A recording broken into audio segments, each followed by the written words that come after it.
When we think of the deadliest diseases in human history, our imaginations are often drawn to the grotesque horror of the Black Death, the plague. The bubonic plague that swept through 14th century Europe, claiming tens of millions of lives. It was dramatic, immediate, utterly apocalyptic. But one of the greatest killers of all isn't one that works quickly or noisily. It is not dramatic or even well known to many. It is an illness that lingers quietly in the lungs and lives of many, often without fuss, often undetected for many years, often without justice.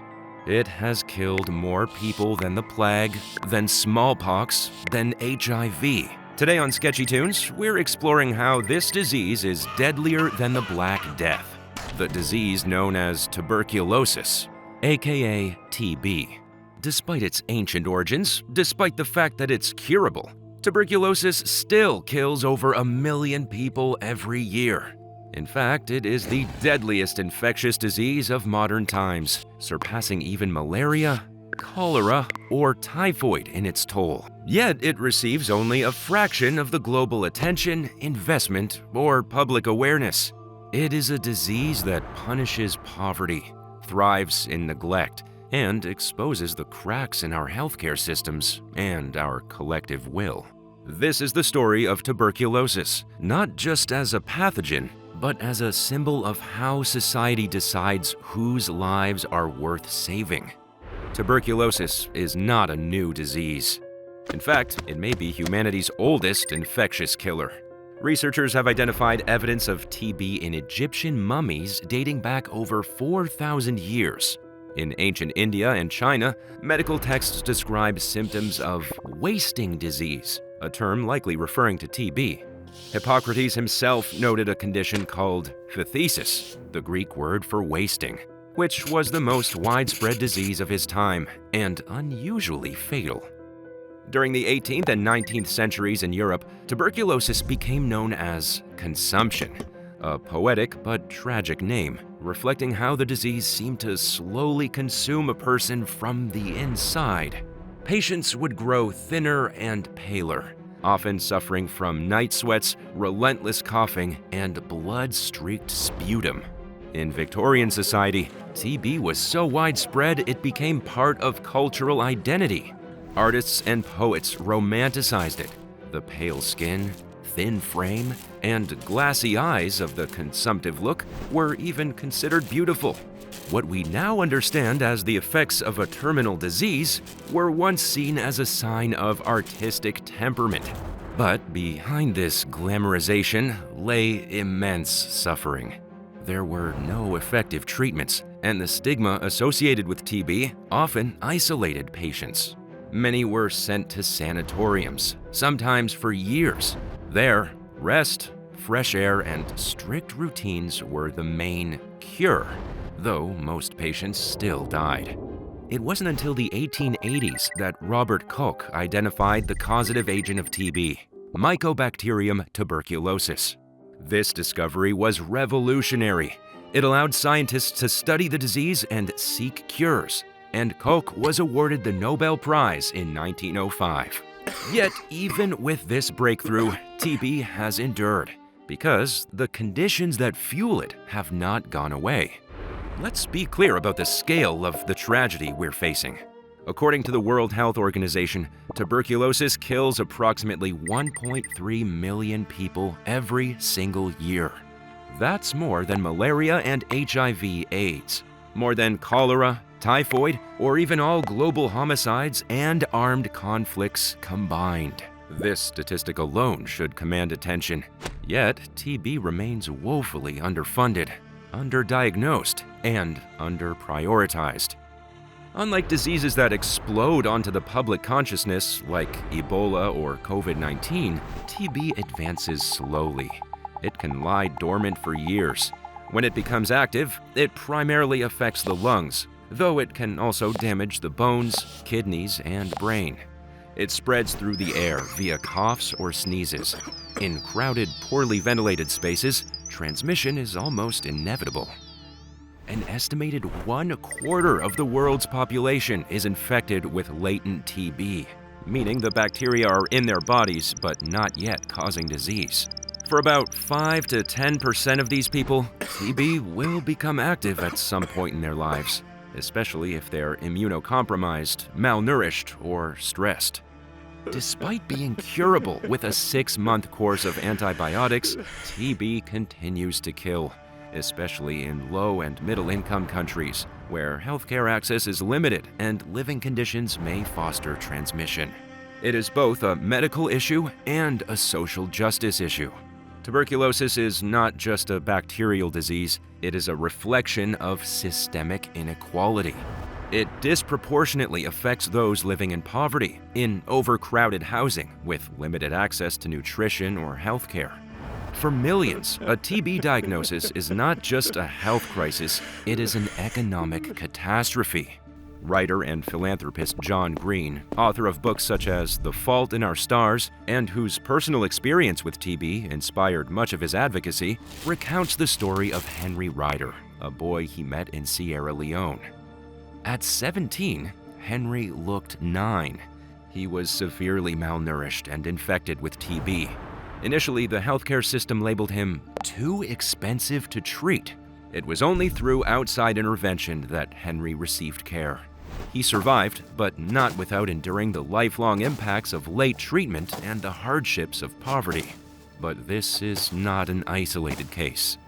Around the world, TB often goes untreated because patients cannot afford transport to a clinic, or the clinic doesn't have the right diagnostics, or the social stigma is too great to risk being seen coughing in public.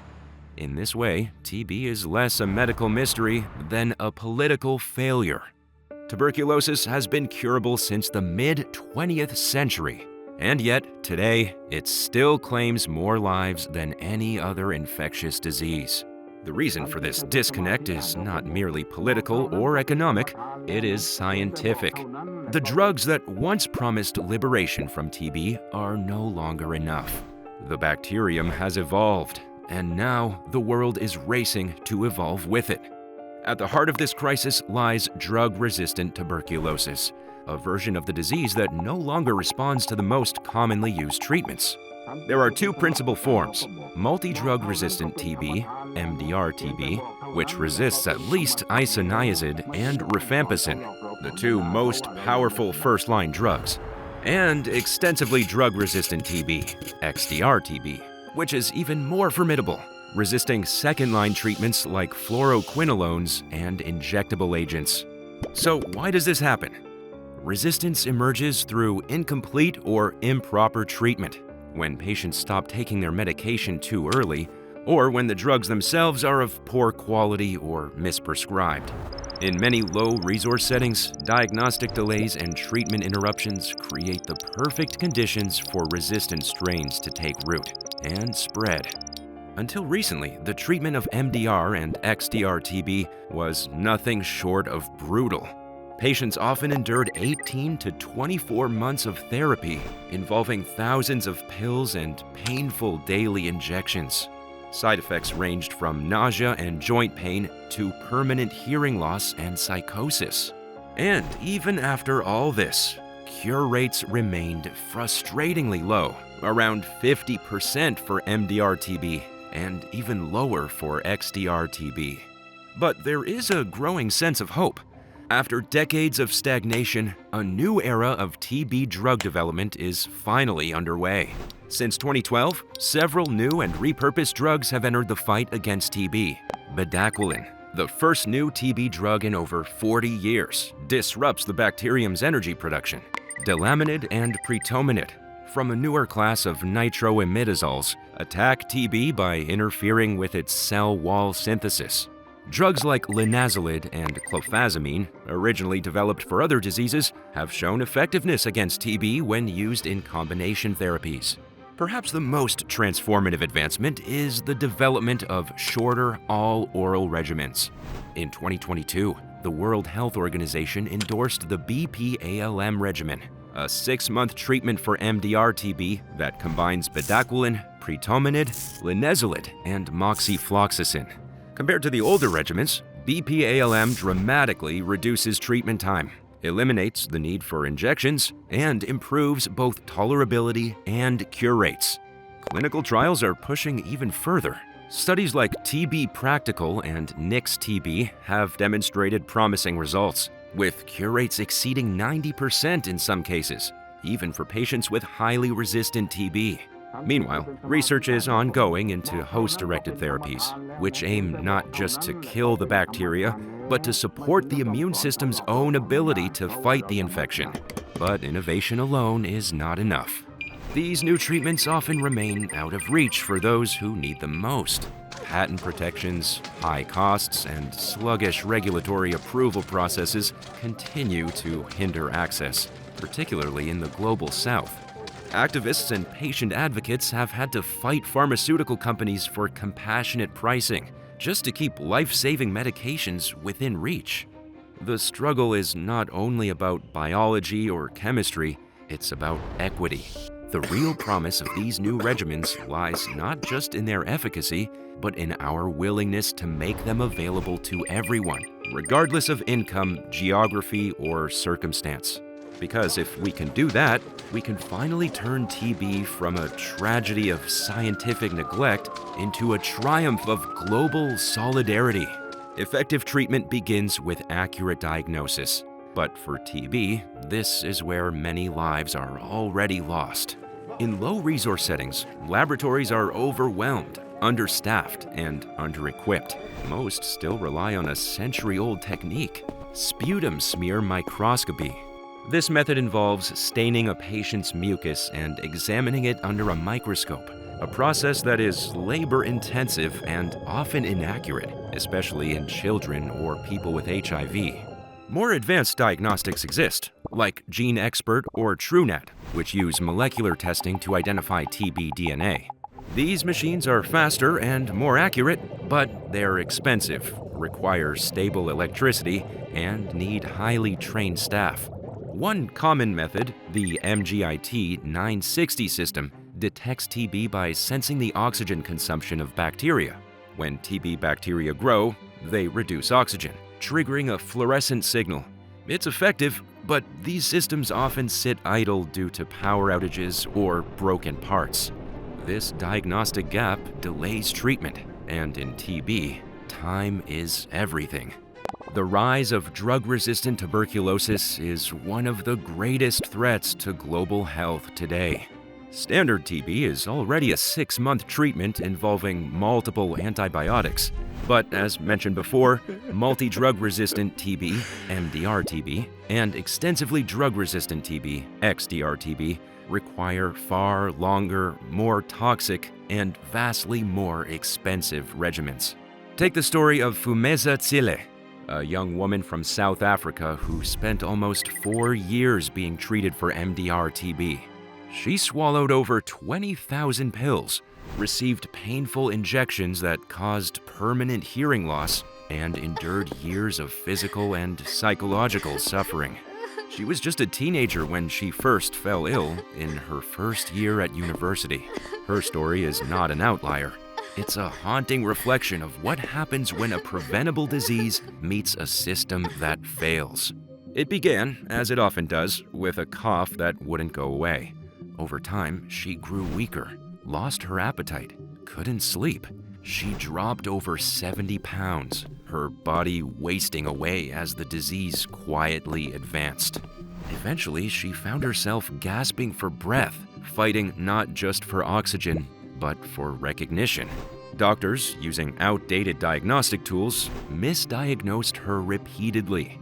A sputum smear test, a standard method in low-resource settings, came back negative. And because that test was the only one used, Fumeza was sent home. But she was not well, not even close. As her health deteriorated, an X-ray finally revealed the truth. Tuberculosis had spread throughout her lungs, and not just any TB. This was MDR-TB, far more dangerous, far more punishing. Fumeza was prescribed a regimen that would last nearly 4 years. It involved as many as 20 to 30 pills every single day, plus regular, painful injections that came with devastating side effects. At one point, she began to lose her hearing, a known risk of the aminoglycoside drugs used in MDR-TB protocols. Through the darkest days of her treatment, she endured nausea, dizziness, fatigue, emotional collapse, and isolation. The stigma of TB, especially drug-resistant TB, is profound. In some places, it's still seen as a sign of weakness, moral failing, or uncleanliness. But Fumeza didn't give up, and then she did something extraordinary. While still fighting for her life, Fumeza became an advocate. She took on not just the disease, but the very pharmaceutical companies that profited from its treatment. One drug in her regimen, Delamine, was priced so high that many patients in low-income countries couldn't access it. Fumeza joined a global movement demanding that the drug be made affordable, calling out the injustice of a system that makes survival conditional on wealth. Her voice joined a chorus of patients, doctors, and activists who insisted that access to life-saving treatment is not a privilege, it is a right.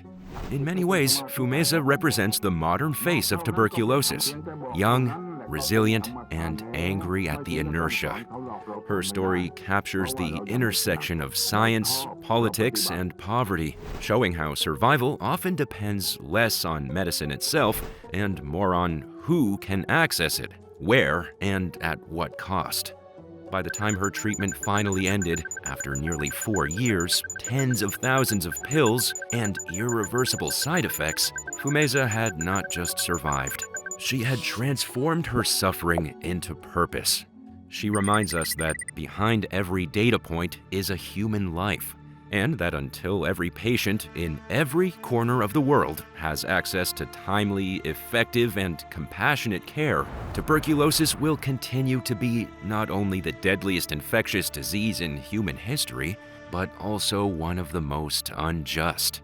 Drug resistance develops when treatments are interrupted or incomplete, often due to cost, side effects, or lack of access. But rather than investing in patient support, many health systems punish patients for non-compliance. Fumeza helped change that narrative. She worked with civil society groups to pressure pharmaceutical companies to lower prices. Her voice, like many others, has helped shift TB policy from blaming patients to empowering them. Still, the war against drug-resistant TB is far from over. TB is not just a health issue, it is a financial one. A global survey of TB patients revealed that more than 80% of affected households experience catastrophic costs, meaning they spend over 20% of their annual income on TB-related expenses. These costs include travel to clinics, lost wages, food, diagnostics, and informal payments in some systems. In extreme cases, families must sell land, livestock, or household goods simply to afford treatment. Yet, there are models of hope. In Brazil, for example, studies have shown that targeted cash transfer programs, campaigns that give direct financial aid to impoverished families, can help reduce TB rates by more than 50%. When people are financially supported during treatment, given the means to rest, eat, and heal, TB outcomes improve dramatically. This finding has reshaped how public health experts think about prevention. Sometimes the most effective medicine is financial security. Ending TB means ending the poverty that sustains it. TB has always carried a stigma. In the 19th century, its wasting symptoms were romanticized in art and literature. In reality, they were signs of terrible suffering. In some places, people with TB were mistaken for vampires, rising from their beds at night, coughing blood, infecting others. The psychology concerning those affected is even more tragic. Patients report being shunned, fired, or abandoned due to their diagnosis. This silence drives the disease underground, delaying care, deepening suffering. But survivors and advocates are breaking the silence. Campaigns like We Are TB amplify the voices of those who've lived through the disease, and social media has also played a growing role. Hashtags like End TB, Unite to End TB, and Yes We Can End TB have given momentum to awareness campaigns around World TB Day, March 24th. These campaigns seek to break the stigma surrounding TB, which still causes many to hide their illness out of fear, shame, or discrimination. Yet, despite growing awareness, funding for TB research and treatment remains woefully inadequate, especially compared to HIV, AIDS, malaria, or even COVID-19. In 2022, global spending on TB fell short by over $1 billion from WHO targets. Campaigners continue to demand a rebalancing of priorities, a moral accounting for a disease that still kills 1.3 million people each year. These campaigns remind us that tuberculosis is not just a disease of the lungs. It is a disease of inequality, of neglect, and of forgotten voices. TB is not a punishment, nor is it a character flaw. It is an illness, and it can be cured. But it will take a truly global movement, not just to treat it, but to end it. Throughout history, tuberculosis has occupied a strange place in the cultural imagination. It is both feared and strangely revered. Nowhere is this paradox more evident than in Hollywood's portrayal of TB, particularly in the early to mid-20th century, where the disease was romanticized to the point of tragedy's allure. Hollywood, like the literature and opera that came before it, helped to elevate tuberculosis from a deadly illness to a narrative device, a symbol of frailty, artistic depth, and tragic beauty. In these portrayals, the disease becomes less a medical condition than a metaphor for emotional intensity, doomed love, and spiritual suffering. Take, for example, Camille, 1936, starring Greta Garbo. Her character, Marguerite Gautier, is a courtesan affected with TB who sacrifices love for honor, all while growing increasingly pale and delicate. Her death scene is one of the most iconic in early cinema, her beauty undiminished, her suffering noble. TB in this context is not disfiguring or brutal, but ethereal. Death is clean, almost holy. Or consider La Bohème, 1896, adapted for the stage and screen in multiple languages and decades, most notably with the Broadway musical Rent. Mimi, the ill-fated seamstress, dies of tuberculosis. But again, she fades away beautifully, leaving behind grief and poetry. Her coughing is delicate, her complexion luminous. The true horror of the disease is filtered through soft lighting and swelling violins. Even in Moulin Rouge, 2001, a much more recent film, tuberculosis, here referred to as consumption and barely referenced directly, is stylized. The courtesan Satine, played by Nicole Kidman, sings and sparkles until her final moments. Her death is theatrical, her struggle sanitized. The film never shows the full physical degradation of TB, with minimal reference to the blood, the coughing fits, the fevers, the fainting, the wasting. It offers instead a sanitized kind of suffering, a beautiful kind of martyrdom. This cinematic romanticization of TB also stems in part from its historical associations with the bohemian and artistic.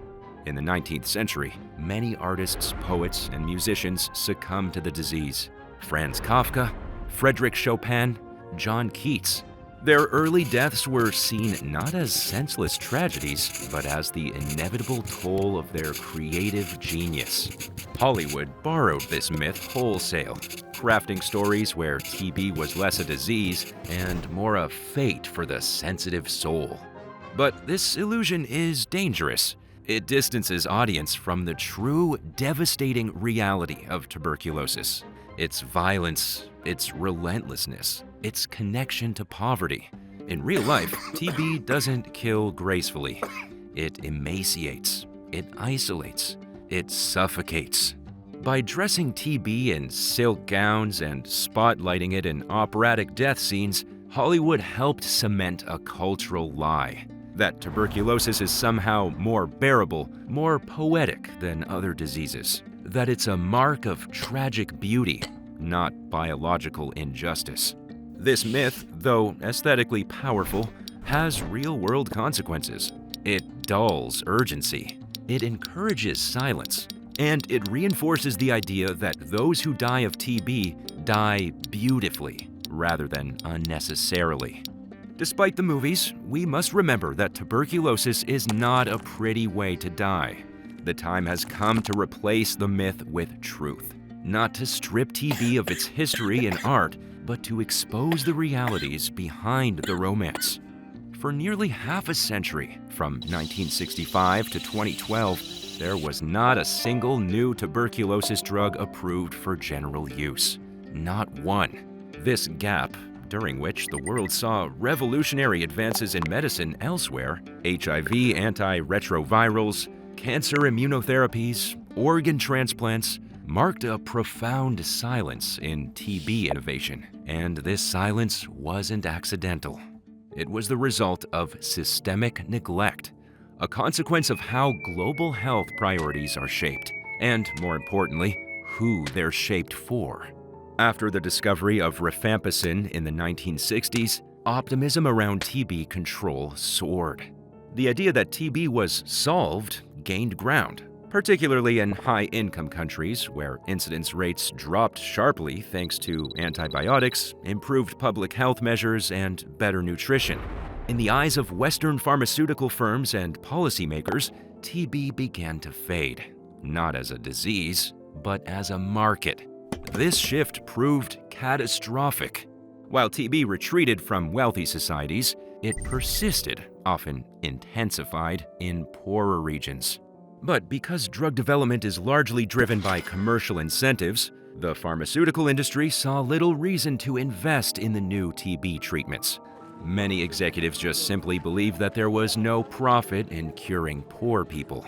Tuberculosis, like many neglected diseases, became a victim of its demographics.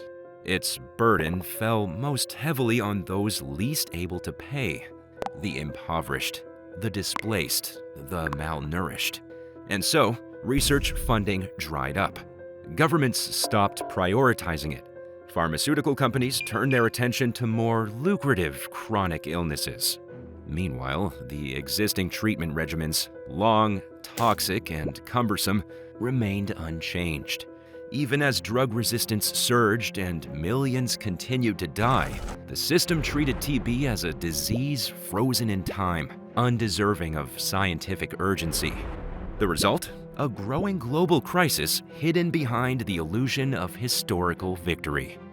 For 47 years, tuberculosis was allowed to evolve unchecked, while our ability to treat it stood still. It was only in the 2000s, with the rise of multi-drug-resistant TB and growing activism from the global south, that the world began to reckon with this failure. Organizations like the TB Alliance, Médecins Sans Frontières, and Partners in Health pushed the issue back into international discourse. By 2012, with the approval of bedaquiline, the silence was finally broken. But even today, TB receives less than 10% of global infectious disease research funding. This neglect has consequences: outdated diagnostics, toxic treatments, and slow progress on vaccines. The World Health Organization has set the goal of eliminating TB by 2030. But with current funding and policy, we may fall far short, and the cost of those years of silence, measured in lives, can never be undone. However, despite these challenges, there is hope. New treatments are being developed: shorter, less toxic, more effective.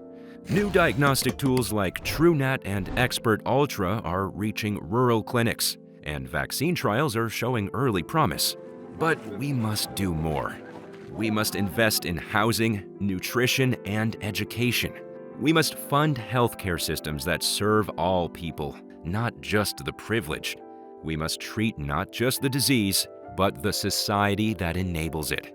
TB is preventable. It is curable. We know how to end it. Now we must act. Tuberculosis has killed more people than the Black Death, more than any war or natural disaster in human history. But unlike the plague, we can beat it. We have the science. We have the tools. What we need now is the will to prioritize the forgotten, to invest in the vulnerable, and to build a world where no one dies of a curable disease. This isn't just a global health crisis, it's a moral one. Tuberculosis kills, but it doesn't have to. Support global TB initiatives. Share this story. Learn more.